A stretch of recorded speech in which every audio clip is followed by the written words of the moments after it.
هاوڕێیان کاتتان باش، زمان ئۆرگانیکە و بەردەوام لە گۆڕاندایە، بە تایبەتیش لە ڕۆژگارێکدا کە ئینتەرنێت و سەتەڵایت لەلایەک و خێرایی هاتوچۆیی خەڵکی ئەم سەرزەمینە لەلایەکی دیکەوە جیهانیان کردوتە گوندێک. هەندێک وشە و دەستەواژەی زمانی دیکە کە گوزارشتن لە شەمچێک ڕەنگە بە دیدی کوردنامۆ بن، وەک مافی مرۆڤ، جێندەر، زۆر بەشی زانست لە وەرگرتن و وەرگێڕانیاندا پێویستە تەبا بکرێن لەگەڵ دید، کلتور و زمانی کوردیدا. دەنا هەم خۆیان بانە نابەخشن، هەم زمانی کوردی دەشێوێنن. لەم بەشەدا تاوتوێ ئەو پرسە دەکەم، ئەو چەمکەی کە دێتە کلتوری کوردیەوە چۆن بکرێ بە کوردی، یان چۆن لە قاڵبی کوردی بدرێ. زمان دیارە دابڕاو نییە لە کلتور، بگرە دیدی کۆمەڵێکە بۆ ژیان، دەلاقی کۆمەڵێکە کە لەسەر بوون کراوەتەوە. جا بوون مرۆڤ بووە، کۆمەڵ بووە، سروشت بووە، یان گەردون بووە بەگشتی. گەرچەمکی کلتورێکی دیکە هاتە ناو کوردیەوە، پێویستە بە ئاگاوە مامەڵە بکرێ، دەنا دەشێوێ و بە زیان دەگەڕێتەوە بۆ زمان و کلتوری کوردی. من ڕێبەر فەتاحم، بایەخم زۆرتر بە بابەتی ڕۆشنبیریە. سوپاسیەوە دەکەم گەر سەبسکرای بێم کەناڵە بکەن و بە هاوڕێکانتانی بناسێنن. خۆگەر دەکرێ لینکی ئەم بەشە لە سۆشیەل میدیای خۆتاندا شێر بکەن، ئەوە زۆر هاوکارم دەبێ. ئەم بەشە درێژکراوەی چەند بەشێکی دیکەیە، بە تایبەت بەشی 124 کە تێیدا هەندێک لایەنی زمانم تاوتوێ کرد. خۆگەر ئەو بەشەتان نەدیوە، ڕەنگە کاتێکی باش بێ ئێستا گوێی لێ بگرن، چونکە هاوکار دەبێ لە تێگەیشتن لەم بەشەدا. تێکەڵبوونی دوو زمان یان دوو کلتور کاریگەر دەبن لەسەر یەک.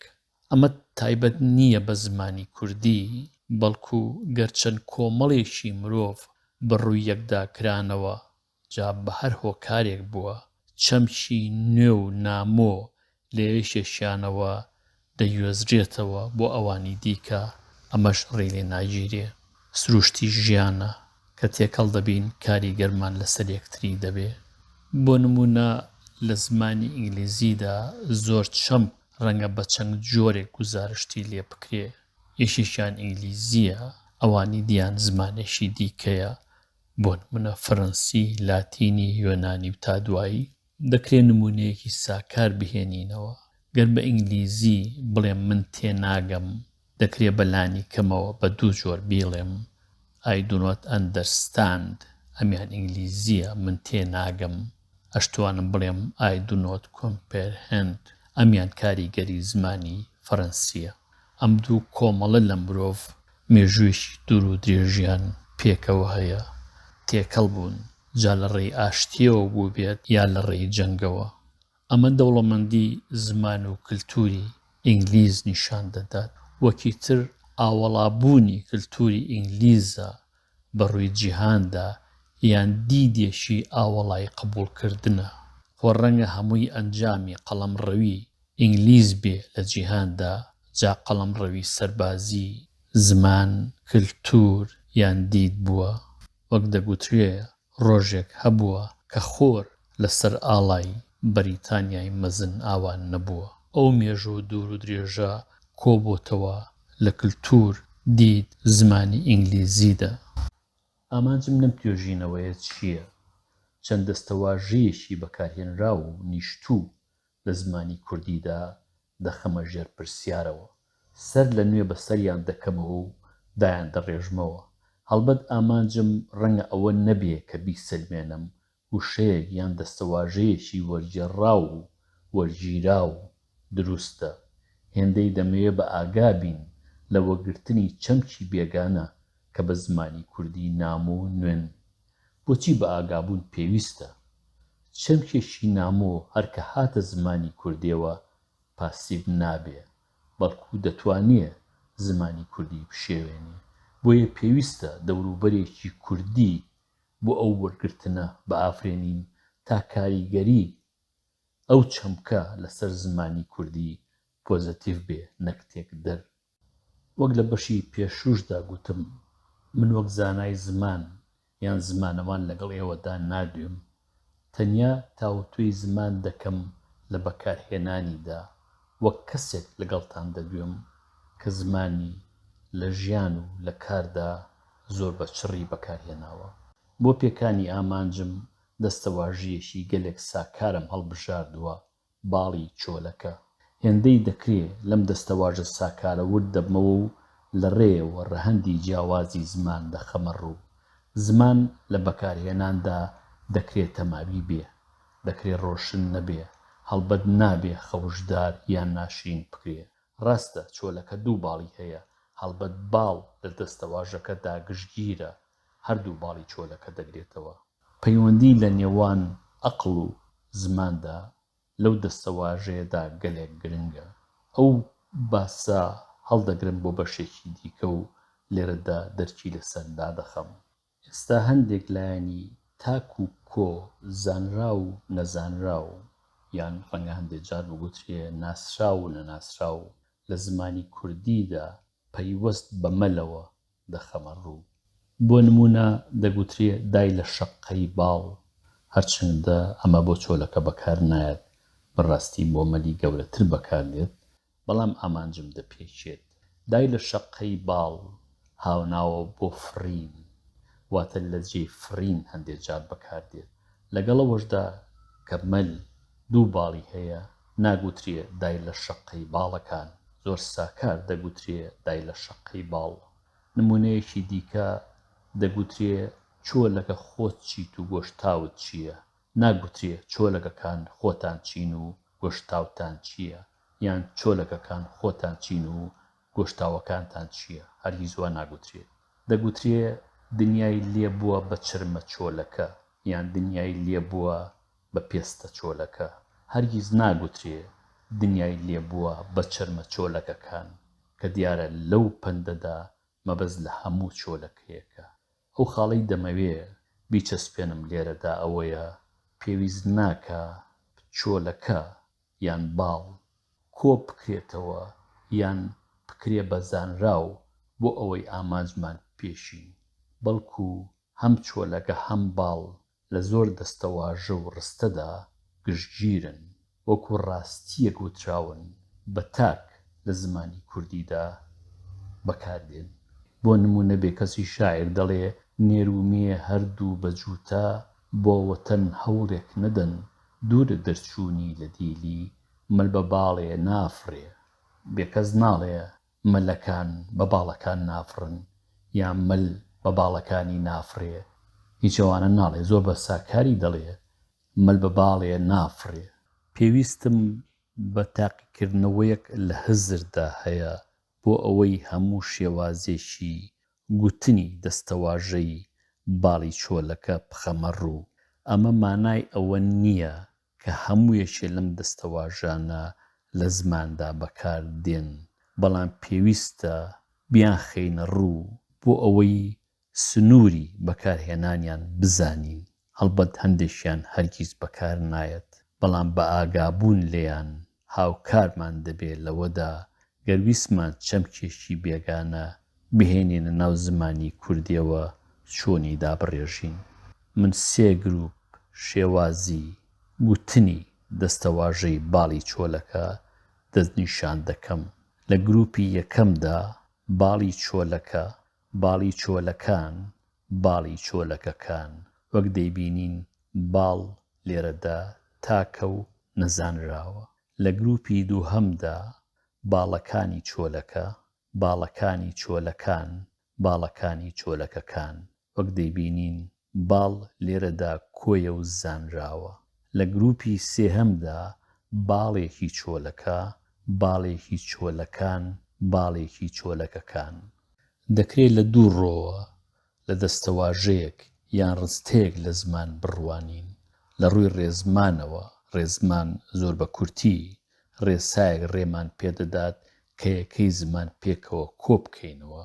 دووەمیان لۆجیکی ژیان و زمان، کۆکردنەوەی یەکەی زمان پێویستە مانا بەخش بێت و لەگەڵ لۆجیکی ژیاندا بگونجێت. بۆ نمونە گەر من بڵێم باڵی چۆلەکە، ئەمە هەم لە ڕووی ڕێزمانەوە سنتاکس ڕاستە، دروستە، هەم لە ڕووی سێمانتیکەوە واتە لۆجیشی ژیان و زمانەوە ڕاستە. باڵی چۆلەکە ڕنگدانەوەی بوونە. باڵی چۆلەکە لە ژیاندا هەیە، بەڵام گەر ئێستا باڵی چۆلەکە بگۆڕم بە باڵی وشتر زۆر بەمە سەرمان دەسوڕمێ، چونکە لە بووندا لە لۆجیکی ژیان و زماندا وشتر باڵی نییە. ئەوە جیاوازی لە نێوان ئەو دوو چەمکەدایە.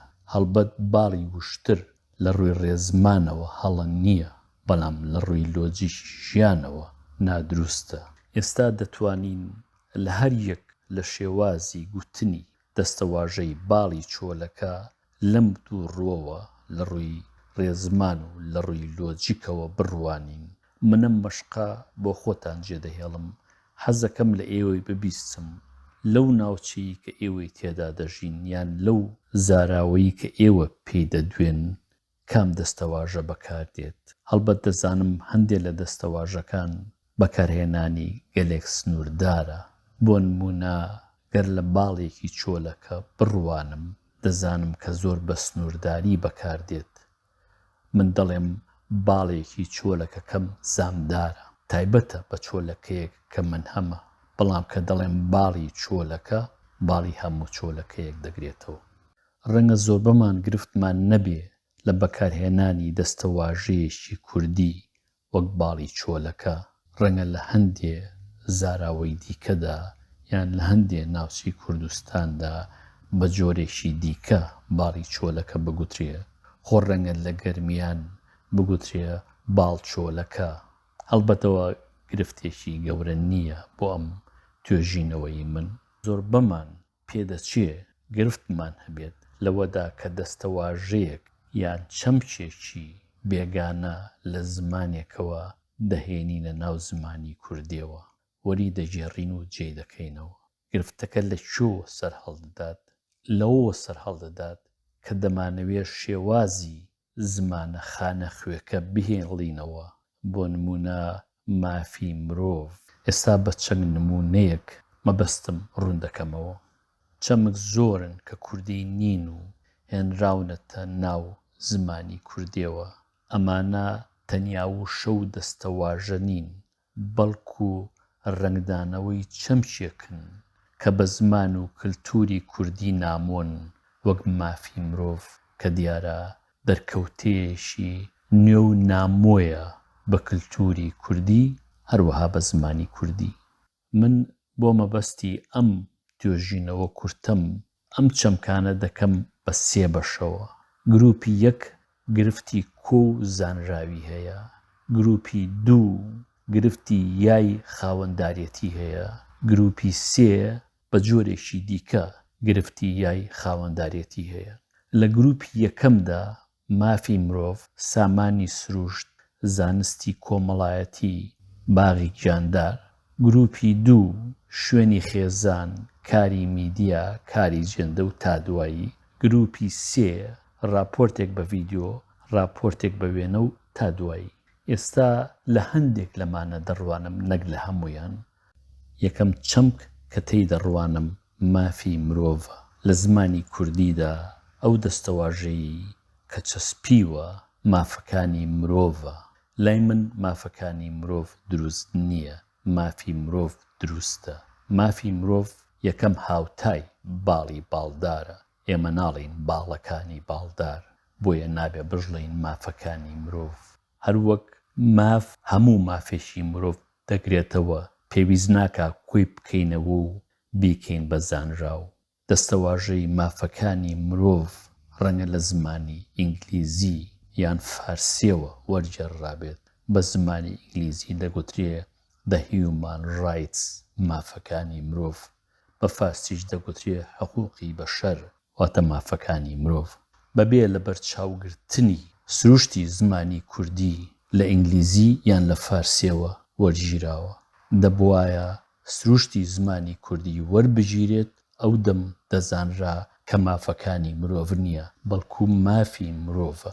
دووەم دەستەواژە کە تێی دەڕوانم سامانی سروشتە، کە من بە دروستی دەزانم.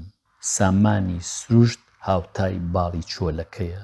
شێوازی دیکەی بەکارهاتوو لە زمانی کوردیدا ڕەنگە یەکەم سامانی سروشتی بێ، دووەم سامانە سروشتیەکان بێ کە لای من هەڵەن دروست نین.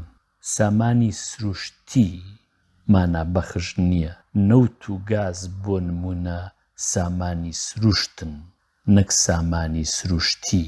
ئەگەر شتێک سروشتی بێ واتە خۆڕسکە، واتە دەستکاری نەکراوە، پاکیزەیە. کە باز لە سامانی سروشت دەکەین مەبەستمان لە سامانێکە کە لە سروشتە هەیە، وەکو نەوت و غاز و ئاسن و زۆری دی. کەواتە لای من وەزارەتی سامانی سروشتە، نەک وەزارەتی سامانە سروشتیەکان.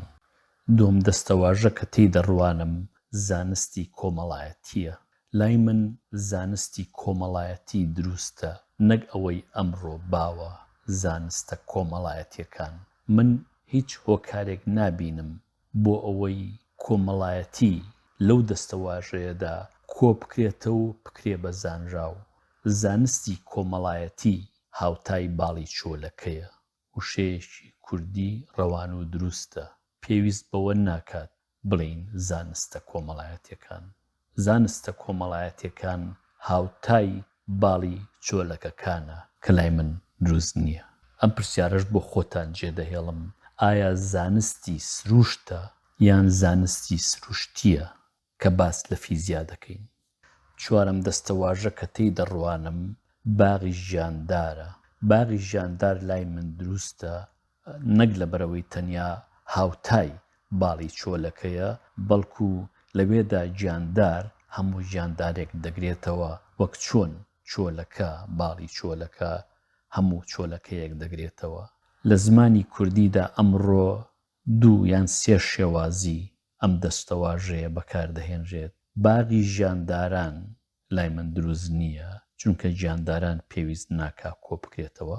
باغی ئاژەڵ یان باغی ئاژەڵان ئەمە بەبێ گفتوگۆ هەڵەیە، چونکە گیاندار ئاژەڵ نییە. گیاندار دەکرێت شێوی بێ، وەک شێر، پڵنگ، مار و تا دوایی. هەرچی ئاژەڵە گیاندارێکی شیردەرە کە مرۆڤ کەڵک لە بەروبوومی وەردەگرێ. ڕاستە هەموو ئاژەڵی گیاندارە، بەڵام هەموو گیاندارێک ئاژەڵ نییە، بۆیە باغی ژیاندار دروسترە. ئێستا لە هەندێک دەستەواژەی گروپی دووەم دەڕوانم، ئەوانیش شوێنی خێزان، کاری میدیا، کاری جەندەر. لای من ئەم شێوازانە دروستن، نەک ئەو شێوازانەی ئەمڕۆ باون. بۆ نمونە لە زۆر جێگادا لە بری شوێنی خێزان شوێنی خێزانی بەکاردێت کە دیارە بە بێگفتوگۆ هەڵەیەکی پەتیە لە زمانی کوردیە. ئەو یای خاوەندارێتیە پێویست ناکا بنرێ بە خێزانەوە، کە ئەو یایەمان نابە خێزانەوە ئەبێ چاوەنوار بین وشەیەکی کە بە دوایدا بێ کە بیبەستێ بە خێزانەوە. خۆ دەکرێ بڵین شوێنی تایبەت بە خێزان، ئەمە شوێنێکە تایبەتە بە خێزان. کاری جەندەر زۆر ڕۆشنبیر و ڕۆژنامەنووس دەڵێ کاری جەندەری کە کتومت هەڵەیە. کاری جەندەرە نەک کارێکی جەندەری. کاری میدیایە نەک کارێکی میدیایی. کەسێک پسپۆڕە لە میدیادا، کەسێک پسپۆڕی میدیایی نییە. کەسێک شارەزایە لە کاری جەندەردا، کەسێک شارەزا نییە لە کاری جەندەریدا. ئێستا سەیری دوو دەستەواژە دەکەم لە گروپی سێیەم، ئەوانیش راپۆرتێک بە وێنە، راپۆرتێک بە ڤیدیۆ. لای من ئەو دوو شێوازە دروستن، نەک ئەوانەی ئەمڕۆ بەکاردەهێنرێن. ئەمڕۆ دەگوترێ راپۆرتێکی ڤیدیۆیی، راپۆرتێکی وێنەیی. ئەم دوو دەستەواژەیە نەک تەنیا ناشرینن، بەڵکو ناشرینیان خستۆتە ناو زمانی کوردیەوە، کە چەمچێک لە زمانێکی بێگانەوە دەهێنرێتە ناو زمانی کوردیەوە. پێویستە لە سروشتی چەمکەکە تێبگەین بۆ ئەوەی بتوانین بە وشەدای بڕێژین. وەرگێڕانی چەمکێکی بێگانە کتومت وەک ئەوەی بەکاردێ لە زمانێکی بێگانەدا زمانی کوردی دەوڵەمەنگ ناکات، بەڵکو دەیشێوێنێ. من سوپاسیەوە دەکەم کە لەم بەشەدا هاوڕێم بوون. هەتاکو بەشێکی دیکە ئارام و کامەران بن. لەگەڵ ڕێز و خۆشەویستی ڕێبوار فەتاح.